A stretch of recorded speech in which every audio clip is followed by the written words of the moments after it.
Dernièrement, j'ai été à Chardonneux. Chardonneux était un village de Belgique situé en province de Namur. C'est un des plus beaux villages de la Belgique en tout cas, où j'ai rencontré Dr Strauss. euh, Après avoir donné une conférence sur la santé, je lui ai approché et nous a donné quelques conseils pour mieux vivre. Je vous laisse écouter le docteur Je Strauss. suis le docteur Strauss, je suis spécialiste, médecin spécialiste en endocrinologie et je viens de parler de la différence entre le régime que les Africains ont en Afrique et ce qui se passe quand ils viennent ici en Europe. Il y a une augmentation d'obésité ici en Europe, de diabète, de toute maladie relationnée à l'obésité, des problèmes cardiovasculaires, hypertension, etc. Même chez les enfants, il y a l'obésité.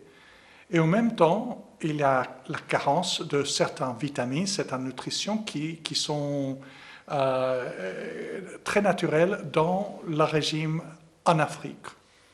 Alors, ça nous met en évidence qu'il y a un problème. C'est quoi le problème? C'est la façon qu'on mange ici. La nutrition, c'est la base de la santé. Il y a très peu de choses qu'on peut faire plus importantes pour la santé que manger bien, que manger correctement. La bonne nutrition évite énormément de maladies, tant physique comme morale, comme mentale, comme psychologique. Alors, ce n'est pas si facile à faire. On peut prendre des suppléments, des compléments nutritionnels. Ça, c'est une option. Mais la meilleure option, c'est de prendre le soin, prendre le temps de manger bien. Qu'est-ce que ça veut dire? Imaginons qu'on est dans le 19e siècle en Afrique, dans une ferme. On ne va pas manger des choses de supermarché, on ne va pas manger des choses préparées déjà avec un procès industriel.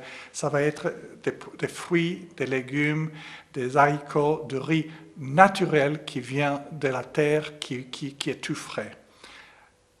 On récolte ça et on en mange le même jour. Alors, comment on peut essayer de reproduire ça ici en Europe, aux États-Unis ou dans les pays industrialisés? Une chose, c'est de prendre conscience de l'importance d'acheter fruits et légumes frais tous les jours. Au moins de l'acheter une fois par semaine, de le manger tous les jours. Et de prendre le temps de le laver, de le couper, de le servir de forme attractive en lieu d'un dessert ou en lieu d'un autre élément, comme par exemple les frites ou le spaghetti ou le pasta. On sert le fruit et on sert le légume. Moi, chez nous, on fait ça en famille. Tout le monde s'assied à table, on lave le fruit, on le coupe ensemble, on crée l'assiette ensemble. Ça fait partie de notre activité familiale. Quand ma fille veut un casse-croûte, en lieu de lui donner un chocolat, une gaufre, je vais au frigo, je lave une pomme, je coupe la pomme en morceaux, je lui donne. Elle mange ça heureuse. Et ça lui apprend l'importance de manger sainement. Alors, il faut manger correctement, c'est-à-dire en famille.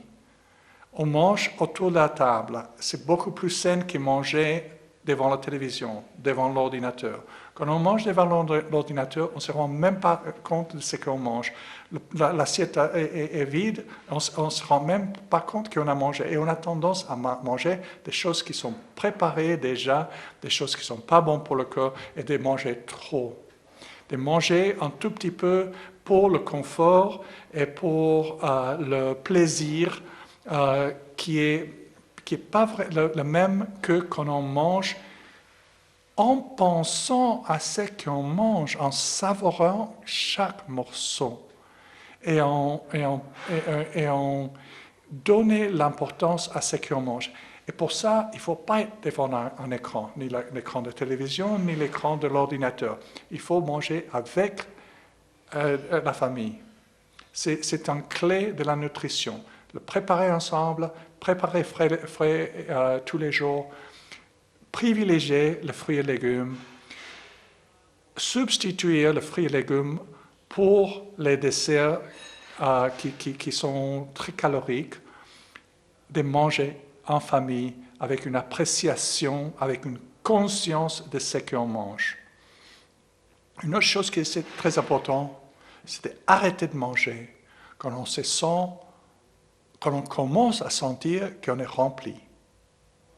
Et ne pas manger que quand on a faim. Beaucoup de personnes mangent simplement par habitude, ou ils mangent parce qu'ils s'ennuient. Non, on attend qu'on a faim, on mange et on arrête. On n'est pas bourré, on n'est pas gonflé, on arrête quand on commence à se sentir rempli. Pas qu'on en est rempli, qu'on commence à se sentir rempli. Si on fait ça, on a déjà beaucoup d'avance sur l'obésité, sur toutes les maladies qui font ravage. Une dernière chose, il faut augmenter le fibre dans notre régime. Quand on mange en Afrique et on mange le fruit frais, il a beaucoup de fibres. Et la conséquence de ça, c'est qu'on n'a presque pas de constipation en Afrique. On a un mouvement gastro-intestinal presque tous les jours et on n'est pas gonflé. On vient ici en Europe et on a des produits qui manquent de fibres, qui sont déjà préparés il y a des mois avant, qui viennent dans des paquets, ils n'ont pas assez de fibres. Donc il faut ajouter le fibre. Et une façon très facile de faire ça, c'est d'acheter le son des blés. Le son des blés, c'est en poudre, c'est la partie de blé qui n'est pas digérable, c'est-à-dire qui n'est pas comme le blé qu'on utilise dans le pain ou dans les pâtes. C'est le blé qui normalement on jette, c'est dans l'air quand on moule. Donc on achète ça dans les supermarchés ici et tous les matins, une grande cuillère de ça, mélangée avec le lait, mélangée avec un jus. Et si vous buvez ça tous les jours, ça augmente le fibre, ça fait passer tous les éléments nutritifs. Vous n'aurez jamais de problème de constipation, ni de diarrhée, parce que ça régularise. Ça enlève beaucoup d'eau aussi, parce que c'est comme une éponge, donc vous aurez moins de tendance à être gonflé et à avoir de l'œdème. Sont des blés tous les jours. Ça, c'est un bon substitut pour le régime qu'on avait toujours en Afrique avant. Je répète le message que j'ai donné au début. La nutrition, la bonne nutrition, c'est la base de la santé et il y a très peu de choses que vous pouvez faire qui sont plus importantes pour votre santé que manger bien et manger sainement. Par rapport à ces compléments alimentaires qu'on a parlé. La question était les compléments alimentaires, est-ce que ça sert à quelque chose? Est-ce que ça vaut la peine de les acheter? Ils sont souvent chers. Est-ce que ça vaut la peine de les acheter? La réponse est nuancée. Oui, ça vaut la peine. Si vous ne mangez pas bien, ça peut être un bon supplément parce que ce sont des produits très bien étudiés, de très grande qualité et qui vous donnent ce que vous n'avez pas dans votre régime alimentaire. Alors, si vous avez déjà un bon régime, comme je viens de décrire, vous n'avez pas besoin de compléments alimentaires. Parce qu'un bon régime qui est basé sur les fruits, les légumes, qui limite la quantité de viande. Je dis toujours que la quantité de viande que vous devez manger tous les jours doit être pas plus grand que votre poignet. Donc, ce n'est pas un grand steak comme ça, c'est un steak, la taille de votre poignet comme ça. Même le poisson, c'est comme ça. Et l'autre élément que vous devrez utiliser pour remplir votre assiette, c'est le salade, c'est le laitue, c'est les fruits, c'est les légumes. Si vous mangez du pain, que ce soit des pains gris, pain intégral, pain avec des céréales, ça a beaucoup plus de fibres, c'est beaucoup mieux pour le corps. Donc, si vous mangez comme ça, vous avez déjà assez de vitamines, assez de minéraux, assez des antioxydants, assez d'oméga 3, vous avez assez. Et vous ne devez pas faire recours à des compléments alimentaires qui, de nouveau, sont produits industriellement et qui sont chers. Malheureusement, beaucoup d'entre nous n'ont pas ce régime. Donc, on doit commencer avec des compléments, mais je vois toujours les compléments comme un pont qui vous amène à une autre façon de manger qui est beaucoup plus idéale, c'est la façon que je viens de décrire. Mais qu'en utilisant les compléments, vous pouvez passer à ce pont. Donc là, je vois l'utilité. Pendant la conférence, vous nous avez parlé aussi de vitamines. C'était intéressant d'entendre comment vous avez parlé la différence de vitamines. Quelle est la différence entre les vitamines? C'est quoi les vitamines? Quelles sont les différences entre les vitamines? Est-ce qu'on peut avoir trop de vitamines? Pas assez ou trop, et quels sont les effets? Alors, les vitamines, ce sont des éléments essentiels aux fonctions du corps qu'on ne produise pas. Dans notre corps, on produit les hormones, on produit l'insuline, l'estrogène, le testostérone, tout ça, mais on ne produit pas de vitamines. Donc, la seule façon d'avoir assez de vitamines, c'est par voie orale, c'est par la nutrition. Et normalement, si on a une bonne façon de manger, on n'a pas de manque de vitamines. Alors, il y a beaucoup de différents types de vitamines, mais il y a deux grandes familles de vitamines. Il y a les vitamines qui restent dans le sang, c'est-à-dire ils sont solubles dans l'eau du corps, qui est le sang, c'est essentiellement de l'eau.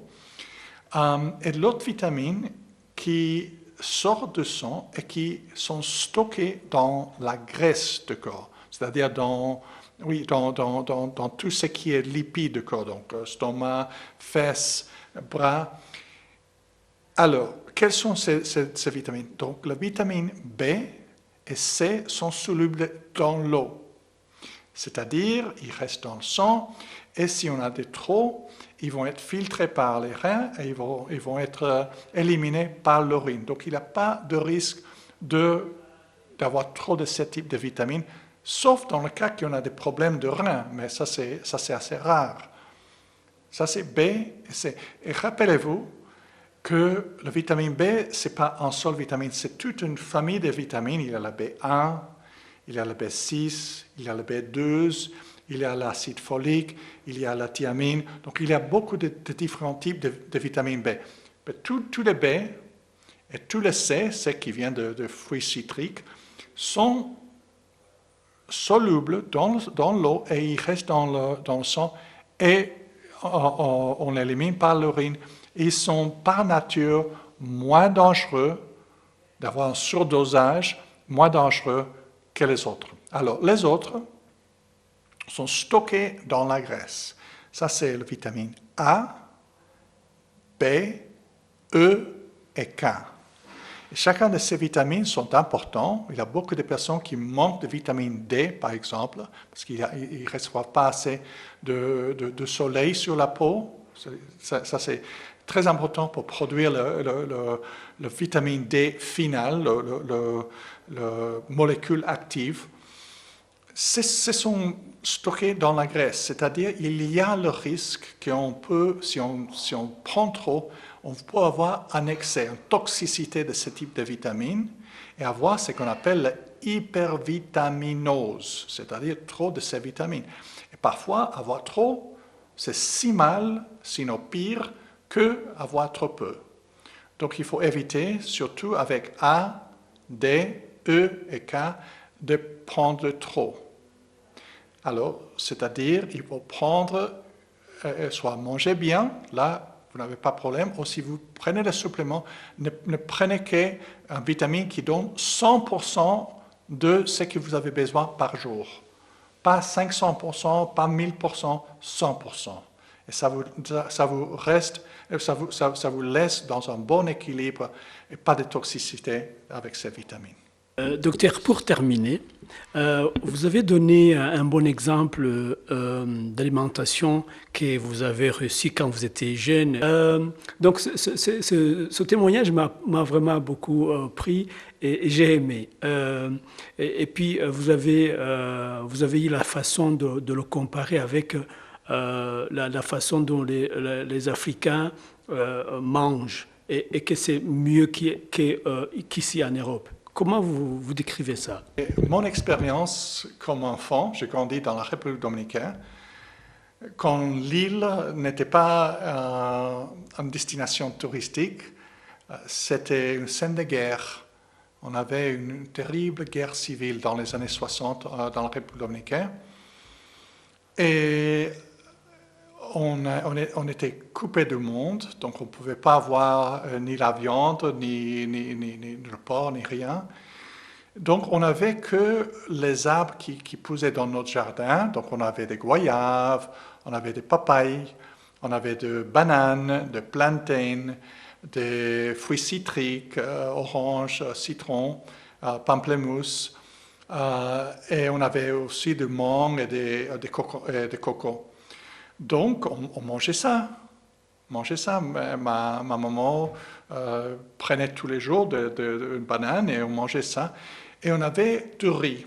Bon, le riz, c'est la base de la nutrition en Amérique du Sud comme en Afrique. Et on avait des haricots. Donc, 2 fois par jour, minimum, on avait du riz et des haricots avec des fruits. Et 1 fois par semaine, s'ils avaient de l'argent, mes parents achetaient de la viande. Donc on avait le dimanche, normalement, on avait viande, haricots, riz. Donc c'était la base de notre nutrition. Et mon père était filiforme. Quand il a quitté la République dominicaine avec un régime comme ça, il est retourné. Ça veut dire il était mince Il était mince. Il est sportif. Et quand il a quitté la République dominicaine, il est retourné aux États-Unis. Dans 1 an, il a gagné 30 kilos. Il explosait. Pourquoi? Parce que la nutrition aux États-Unis, comme en Europe, était comme aujourd'hui des supermarchés basés sur les pizzas, et sur les pâtes, et sur les desserts, et la glace, et surtout en excès, des quantités beaucoup trop grandes pour ses besoins. Et après ça, malheureusement, il est décédé d'un cancer. Donc, je crois que c'est lié à la fait qu'on mangeait tellement bien là-bas, même si on était pauvre, même si le pays était en guerre. On prenait de l'arbre et on mangeait. C'était tout naturel. Et je crois que, surtout dans les zones rurales en Afrique, ça existe toujours. Peut-être pas dans les zones urbaines. Les études ont montré que dans les grandes villes en Afrique, comme Dakar, comme Lagos, on mange comme en Europe. On a une vie sédentaire devant l'ordinateur, on n'a pas le temps, on est pressé, on va au supermarché. Et même dans les grandes villes en Afrique, on a tendance à grossir, à avoir plus de diabète et avec des problèmes de santé et de nutrition. Donc on doit retourner le plus possible à cette façon qu'on mangeait avant dans les régions rurales en Afrique et comme nous mangions quand j'étais tout petit dans la République dominicaine il y a 60 ans. Alors avoir une interview comme ça qui va aider les gens, c'est très bien. Je vous remercie beaucoup, docteur. C'est un grand plaisir. Merci. Au revoir.